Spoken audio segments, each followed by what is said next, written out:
That was an incredibly abrupt and unjust end for poor Meg. Barbara Payton's agent should have lobbied for a final gasping close-up or something. But then the truly unfortunate exit is when Lloyd Bridges leaves the picture. Switching focus to Jack Sylvester just doesn't work. He might be the puniest Mr. Big I've ever seen in a movie. I can't confirm it because it's nearly impossible to find production files for Eagle Lion movies, but I've heard the ending was altered after Lloyd Bridges fell ill and couldn't finish the production. That would make sense, since Brian Foy was not the kind of producer to spend money waiting for a star to recover. He just moved things around, kill the leading lady instead, call it a wrap. Trapped was the first major role for 22-year-old Barbara Lee Redfield, who worked under the name Barbara Payton. Back in 1944, she'd married decorated fighter pilot John Payton, and the couple moved to Los Angeles so he could study at USC on the GI Bill. Barbara helped pay their way working as a model. Within a few years, despite a newborn baby, the high life around LA proved too enticing to this young mother. She became a fixture at Sunset Strip clubs, sort of a 40s equivalent of today's celebrities who are notable for being notable. One guy who took note was Universal executive Bill Getz, who signed Payton to a contract despite her having no resume at all.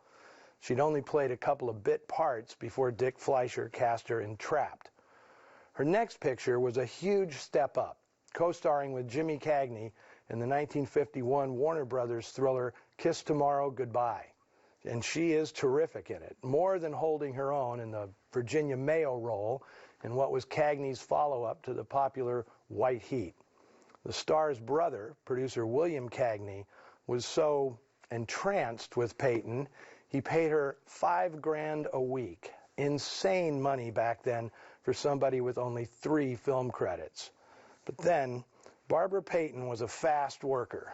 Off-screen, she cut a sexual swath through Hollywood, claiming to have had affairs with George Raft, Howard Hughes, John Ireland, Bob Hope, Guy Madison, Steve Cochran, Woody Strode, to name only a few, women included.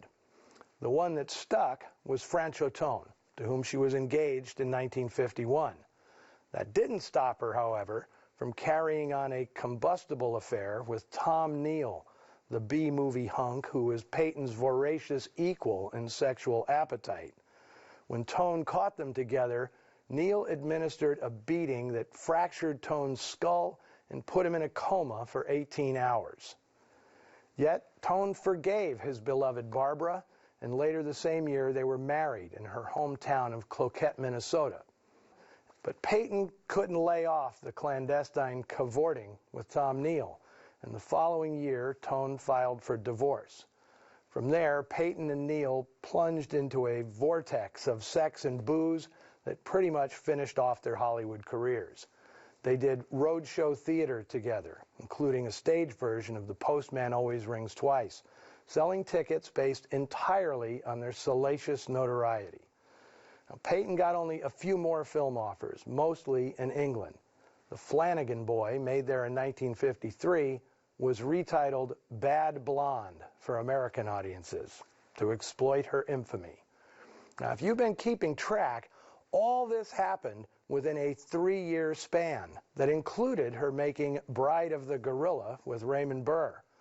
And to pull her life together, Payton dropped out of the business entirely, marrying a furniture store owner and moving to Nogales, Arizona.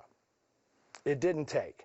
She was back in LA by the end of the 50s, a full-fledged drug and alcohol abuser, passing forged checks and being busted for solicitation on Sunset Boulevard. In 1963, she accepted $1,000 to drunkenly dictate her tell-all autobiography, I Am Not Ashamed. After reading it, Barbara Stanwyck reportedly said, well, she damn well should be. Offered to try at rehab, Payton said, I'd rather drink and die. So she moved to San Diego to live with her parents, both raging alcoholics. And that's where she got her wish on May 8, 1967, dying of heart and liver failure at 39 years of age. I told you it was a sordid story. I don't kid around about these things. Now, if you want to discuss Trapped or Barbara Payton or the nice threads sported by Lloyd Bridges and John Hoyt, you know where to go, our dark little corner of Facebook and Twitter. Next week, I'll be back with a fictional tale of lust, jealousy, and existential ennui, starring Barbara Stanwyck, Robert Ryan, and the young actress who beat Barbara Payton for a plum role in The Asphalt Jungle, Marilyn Monroe. That one is no B picture. It's Clash by Night, written by Clifford Odets and directed by Fritz Lang. See you next week.